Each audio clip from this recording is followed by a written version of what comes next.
The stranger had not been on her land for 5 minutes when the cattle broke through the north fence and raced toward Deadman Canyon. By the time Nora Whitfield reached for her rifle, the drifter had already thrown off his coat and run straight into the dust. She had no reason to trust him. She did not even know his name. Yet as 200 frightened cattle thundered toward a cliff hidden beyond the trees, Nora realized the life of her ranch was now in the hands of a man she had planned to send away. The morning had begun with a hard wind blowing across Red Willow Valley. It pulled loose boards from the barn, carried dry grass across the yard, and made the old ranch house groan as if it were tired of standing. Nora had been awake since before sunrise. She had milked the cow, fed the chickens, checked the water pump, and carried 3 heavy sacks of grain into the shed by herself. She had done everything by herself for nearly 2 years. Her husband, Daniel, had died beneath a fallen wagon during a winter storm. Since then, every broken fence, sick calf, and unpaid bill had become Nora's problem. Neighbors sometimes offered help, but their kindness always came with questions. Some asked when she planned to sell. Others suggested she marry again. A few men looked at her land as though it already belonged to them. Nora wanted none of it. She was tying a new rope around the barn door when she saw someone walking along the western trail.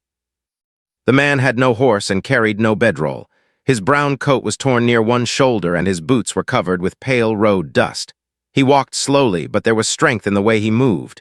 He did not stumble or drag his feet. Each step looked careful, as if he had learned not to waste energy. Nora stood and wiped her hands on her faded blue skirt. Her rifle rested inside the barn, only a few steps away. The stranger stopped outside the gate. He did not open it. He removed his hat, revealing dark hair that had grown too long around his ears. A rough beard covered his jaw, and a thin scar ran from the corner of his right eye toward his cheek. "Morning, ma'am," he said. Nora did not answer the greeting. "What do you want?" The man looked beyond her toward the pasture. Several cattle stood near the water trough, while the rest grazed along the northern slope. "Let me stay," he said. "I'll take care of your cattle." Nora almost laughed, but there was nothing funny in his face. "You walk onto a widow's ranch with no horse, no tools, and no name, then ask for a place to stay." "I stopped outside the gate." "That does not answer me." "No, ma'am." His calm voice made her more suspicious. A desperate man usually begged. A dishonest man talked too much. This stranger did neither. "What is your name?" "Mason Reed." "Where are you from?" "Last place was Kansas." "That is not what I asked." A shadow moved through his eyes, but his face stayed still. "I do not have a home anymore." The wind pushed against the gate between them. Nora held the top rail with one hand and studied him. He looked hungry but not weak. His coat was worn, but it had been repaired with careful stitches. A leather glove covered his left hand. His right hand was bare and marked with old rope burns. "You know cattle?" she asked. "Yes. Every drifter west of Missouri says that." Mason looked toward the northern field again. "Your black steer has a swollen back leg. The red cow near the trough will give birth before the week ends. Your north fence is leaning because the corner post is rotten below the ground." Nora turned toward the pasture before she could stop herself. The black steer had been favoring one leg since yesterday. Nora had not noticed the red cow was close to giving birth. As for the fence, she had repaired the wire twice, but it kept slipping loose. She looked back at Mason. "You studied all that while walking up the trail." "I notice cattle." "And what do you expect in return?" "A dry place to sleep, food when there is enough, nothing more." Nora felt her jaw tighten. "There is never enough. I can work before I eat." She had heard words like that before. Men made promises when they needed something. Once they got comfortable, the promises became excuses.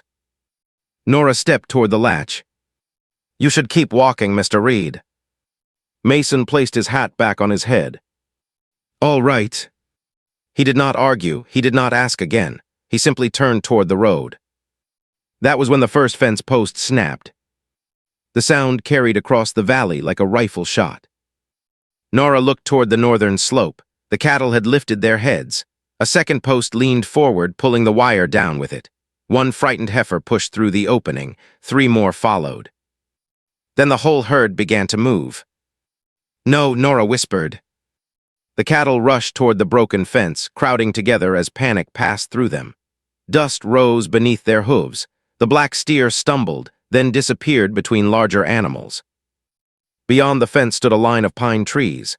Past those trees, the land dropped sharply into Deadman Canyon. Nora ran toward the barn.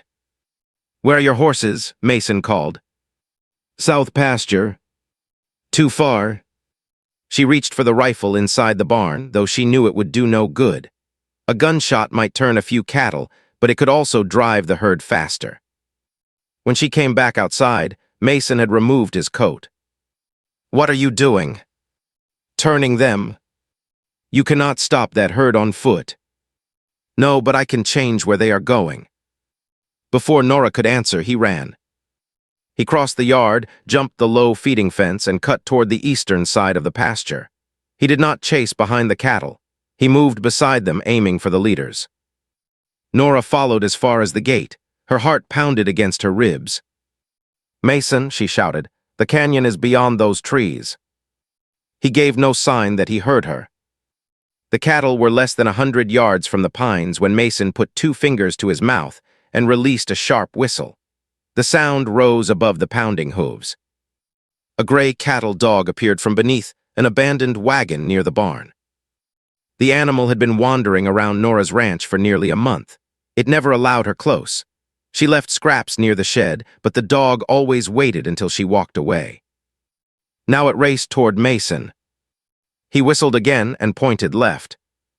The dog moved without hesitation, circling wide around the herd. Mason ran toward the lead cow, waving both arms but never getting close enough to frighten her more. The lead cow turned her head. The dog reached the herd's right side and barked once. The cow slowed. Another animal struck her from behind, but Mason stepped closer and shouted. The lead cow moved left, away from the trees. The cattle behind her began to follow. For one terrible moment, half the herd continued toward the canyon, while the other half turned toward open ground. Mason changed his whistle. The dog cut across the dust and drove the remaining cattle left. One by one, they followed the others. The straight line of the stampede began to bend. Nora gripped the gate until the wood hurt her hands. "Come on," she whispered. "Come on."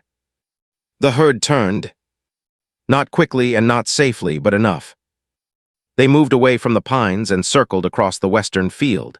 Mason stayed on their outside edge, guiding them with his voice and his hands.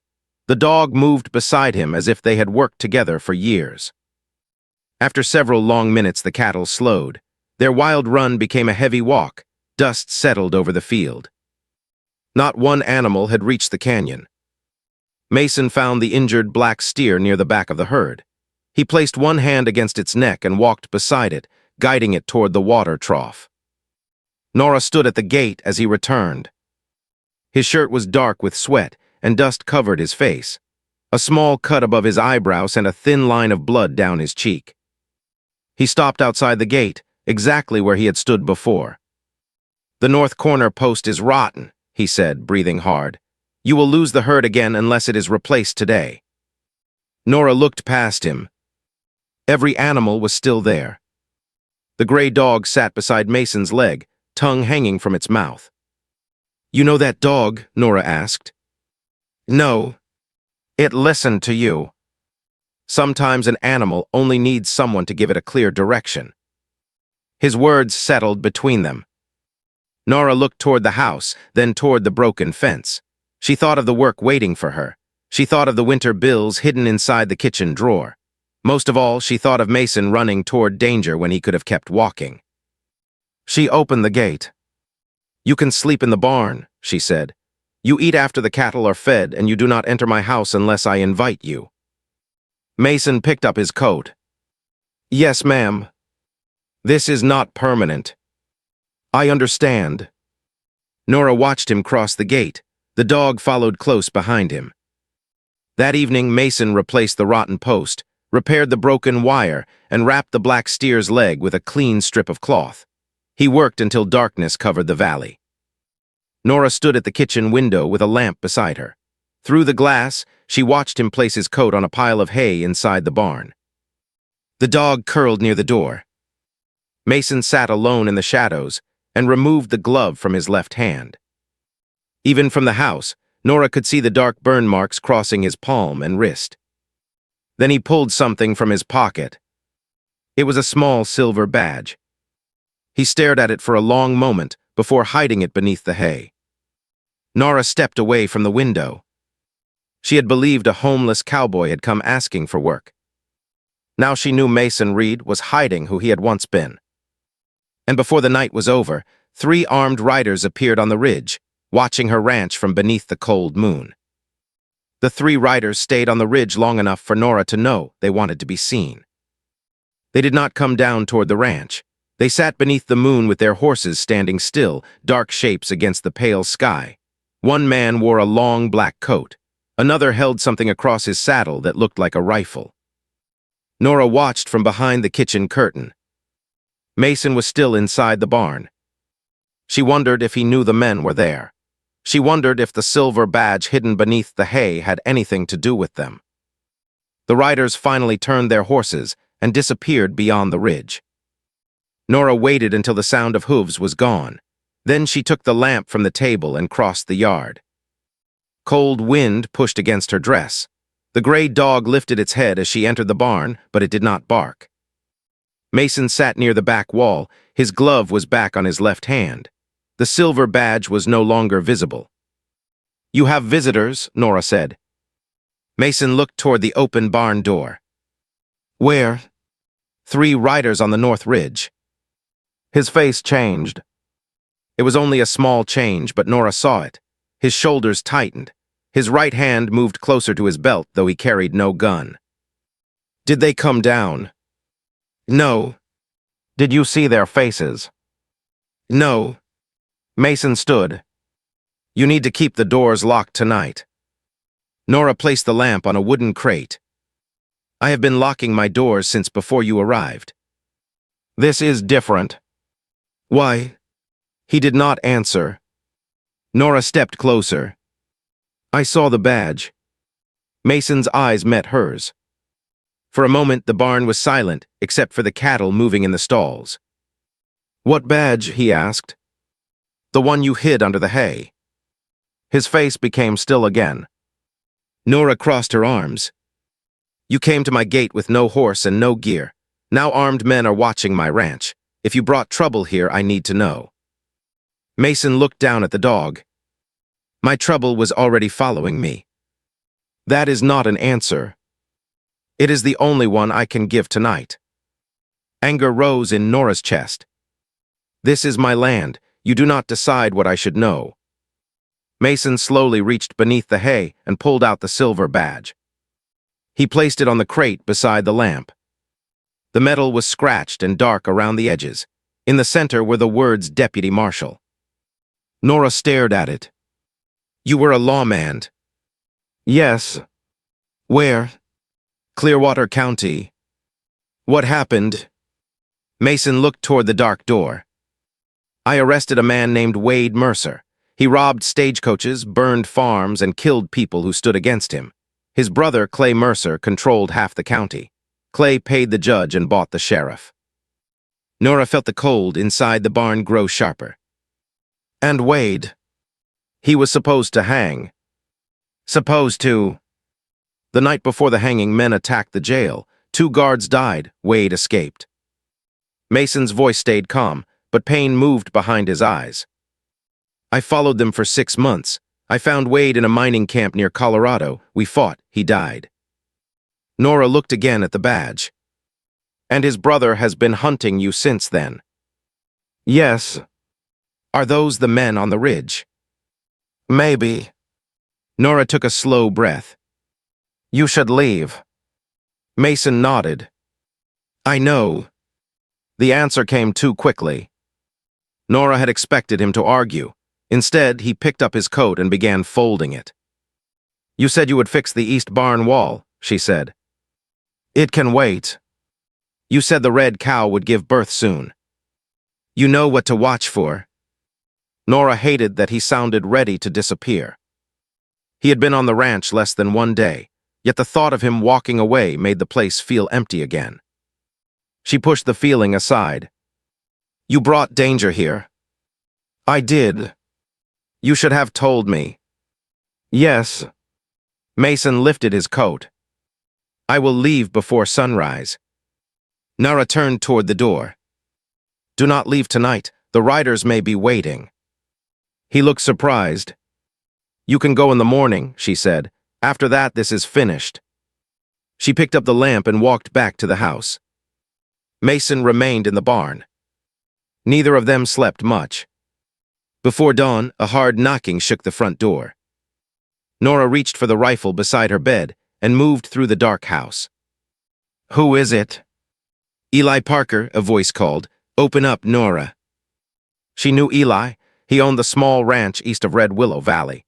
He was nearly 60 and had known her husband for years. Nora lowered the rifle and opened the door. Eli stood on the porch, breathing hard. Snow dusted his shoulders. "What happened?"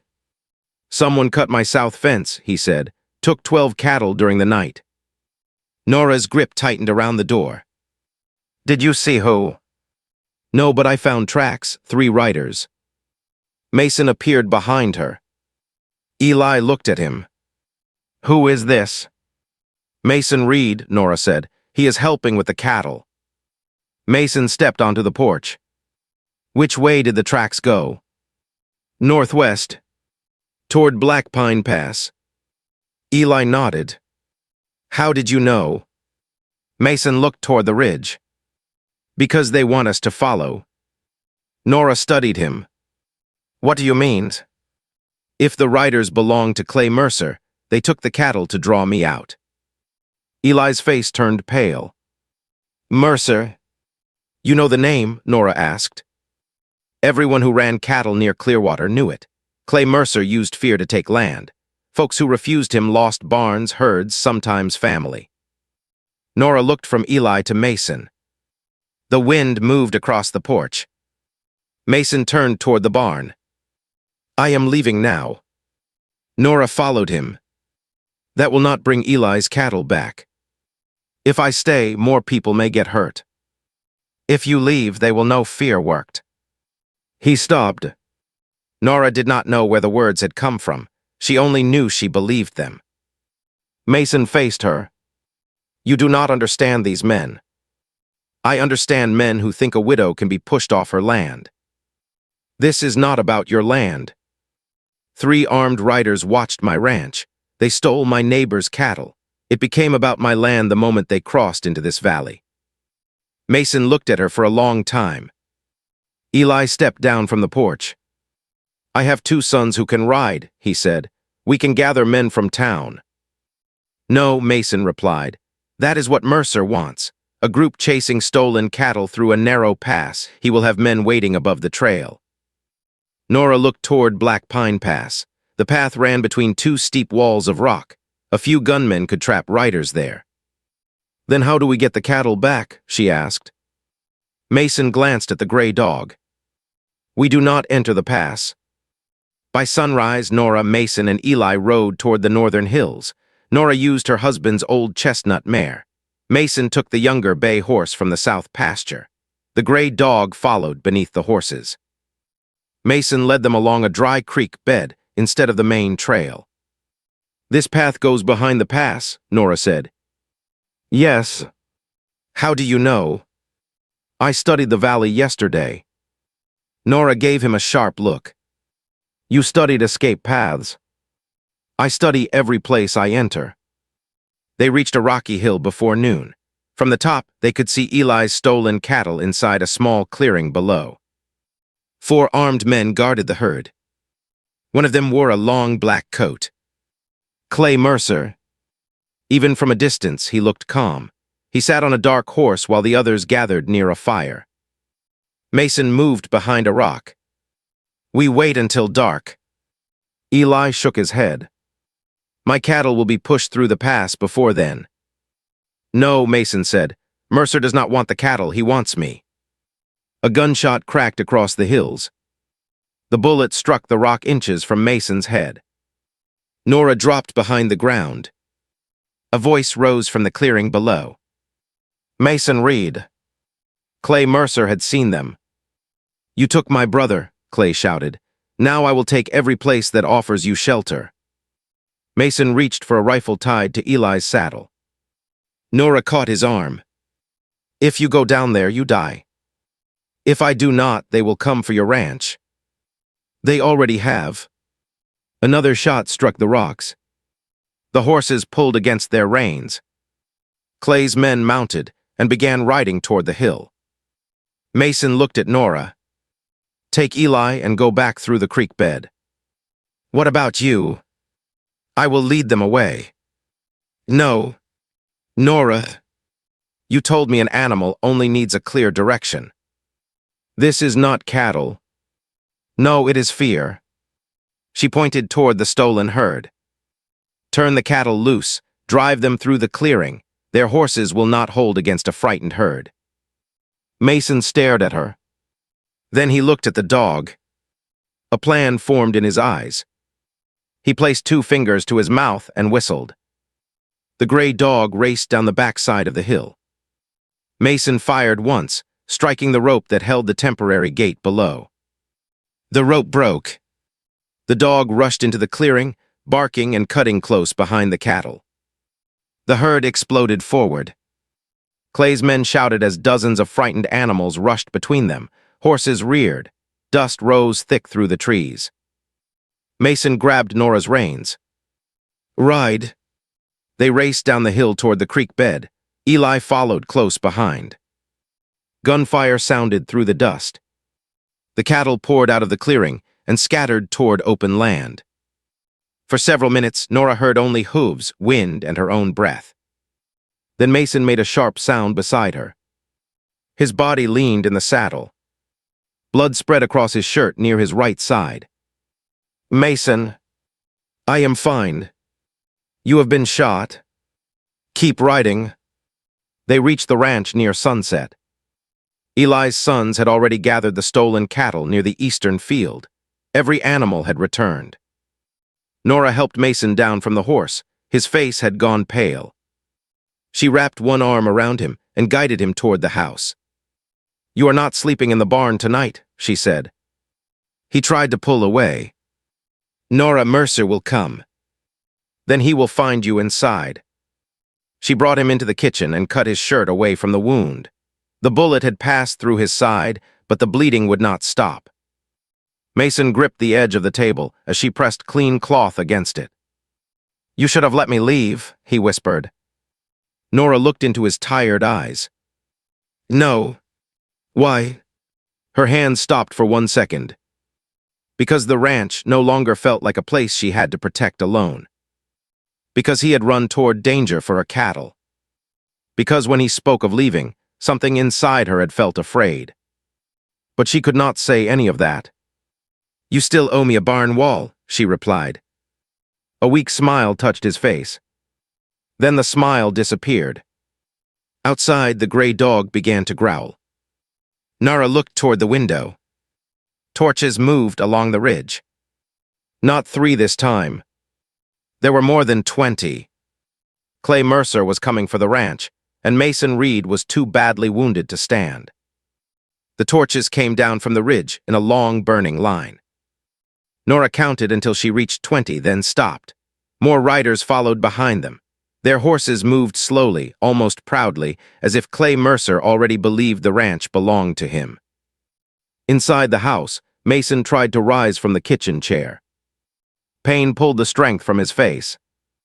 You cannot fight, Nora said. I can still stand. You can barely breathe. Mason pressed one hand against the cloth wrapped around his side. Blood had already begun to spread through it again. Mercer will not stop because I am wounded. Nora took Daniel's rifle from beside the door. No, but he may stop when he sees this valley is not afraid of him. Mason stared at her. You cannot face 20 men alone. I am not alone. A bell began ringing in the distance. One clear sound rolled across the cold valley. Then another bell answered from the east. Mason turned toward the window. Lanterns appeared along the road leading from Eli Parker's ranch. Eli rode at the front with his 2 sons beside him. Behind them came ranchers, farmers, and men from Red Willow. Some carried rifles. Others held hunting guns, axes, or long tools from their barns. More lanterns appeared from the southern trail. Mrs. Ruth Warren drove a wagon toward the ranch with 3 older men seated behind her. The town doctor rode beside them. Nora stepped onto the porch. The gray cattle dog stood at her side. Eli pulled his horse to a stop near the gate. "We saw the torches," he said. "Figured you might need neighbors." Nora looked at the people gathering across her yard. For 2 years, she had believed accepting help meant admitting weakness. Now she saw something different. Every person standing there had land, family, or cattle that Clay Mercer could take next. They were not protecting only her ranch. They were protecting one another. Clay and his riders stopped beyond the north fence. The torchlight showed his cold smile. "You gathered a fine little army," he called. Eli lifted his rifle. "We gathered neighbors." Clay looked toward the house. "I came for Mason Reed. Give him to me, and I may let the rest of you keep what belongs to you." Nora walked down the porch steps. "This ranch belongs to me. For now. It will belong to me tomorrow, too." A few of Clay's men laughed. Clay did not. "You are standing between me and a murderer," he said. The front door opened behind Nora. Mason stepped outside. He had put on his coat, though he could not close it over the bandage. His face was pale and each step hurt him, but the silver badge was pinned to his chest. The yard became silent. Mason stopped beside Nora. "Wade Mercer killed 2 jail guards," Mason said. "He reached for a gun when I found him. I did my duty." "You killed my brother," Clay replied. "Your brother chose his end." Clay's smile disappeared. "And now you have chosen yours." He raised one hand. The riders behind him reached for their weapons. Nora lifted her rifle. Every neighbor in the yard did the same. For one long moment, nobody moved.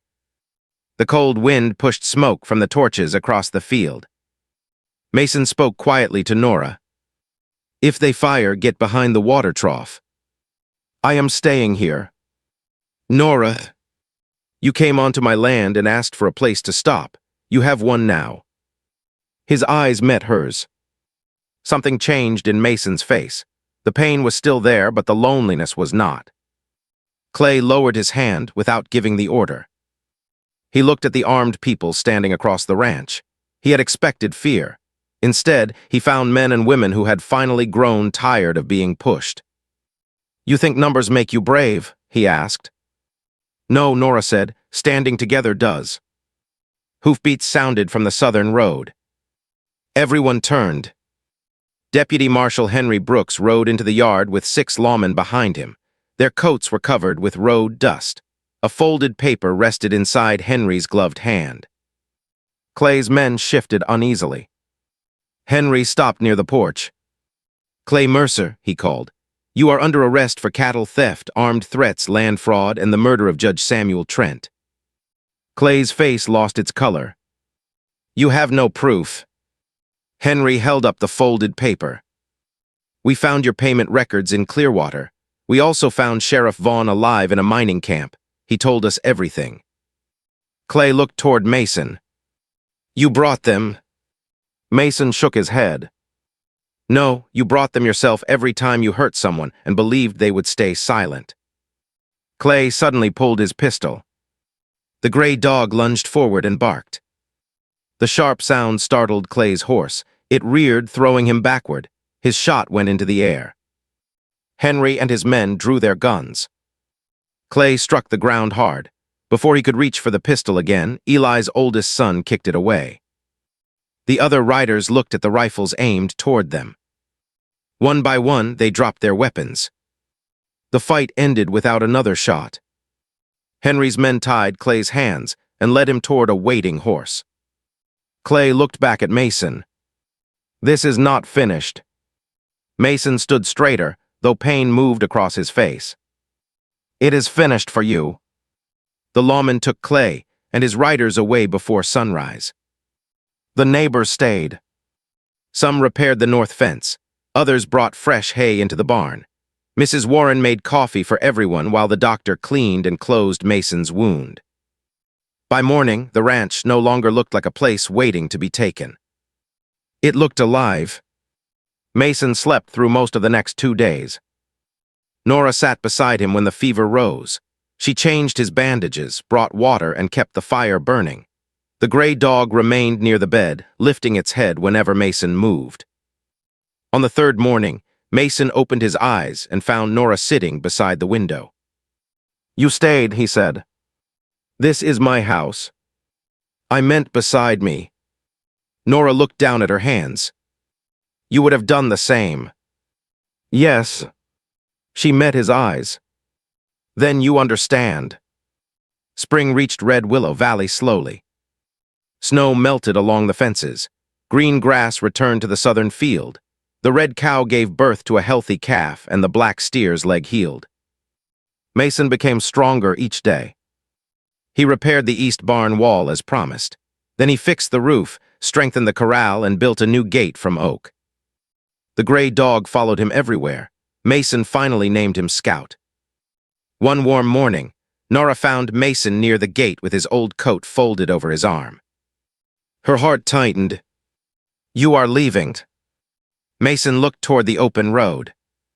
"Marshal Brooks offered me my badge back. There is work in Clearwater." Nora tried to keep her face calm. "You were a good lawman." "I was." "Then you should go." Mason looked at her. "Is that what you want?" The question held more weight than any promise. Nora thought of the empty barn before he came. She thought of the cold meals eaten alone and the nights when every sound outside felt like danger. Then she thought of him running beside the cattle, standing wounded on her porch and looking at the ranch as if it were something worth saving. "No," she said, "it is not what I want." Mason's hand tightened around the coat. "I have no land to offer you." "I already have land." "I have little money." "I did not ask for money." "I may never be the man I was before." Nora stepped closer. "I do not need the man you were before." Mason looked at her as though he had been waiting years to hear those words. "What do you need?" She placed one hand on the new gate he had built. "A man who stays." Mason set the coat on the fence. "I can do that." He reached for her hand slowly, giving her time to pull away. She did not. 1 year later, they stood inside the small church in Red Willow. Eli Parker and his family sat in the front row. Mrs. Warren cried into a handkerchief. Scout slept near the door. Nora wore a simple cream dress. Mason wore a clean brown coat with no badge on his chest. When the preacher asked if he would love and protect her, Mason looked into Nora's eyes. "I will stand beside her," he said. She never needed anyone standing in front of her. After the wedding, they returned to the ranch beneath a golden evening sky. The cattle moved quietly across the pasture. The fences stood strong. Smoke rose from the chimney of the house. Mason stopped at the gate where he had first asked to stay. Nora stood beside him. "You never told me why you chose my ranch," she said. "I saw you repairing the trough alone," he replied. "You looked tired, but you would not stop. I knew that feeling." "And you thought I would let a stranger stay?" "No." Nora smiled. "What changed your mind?" Mason looked toward the home they now shared. "You opened the gate." He took her hand, and together they crossed into the yard. This time, neither of them wondered when he would leave.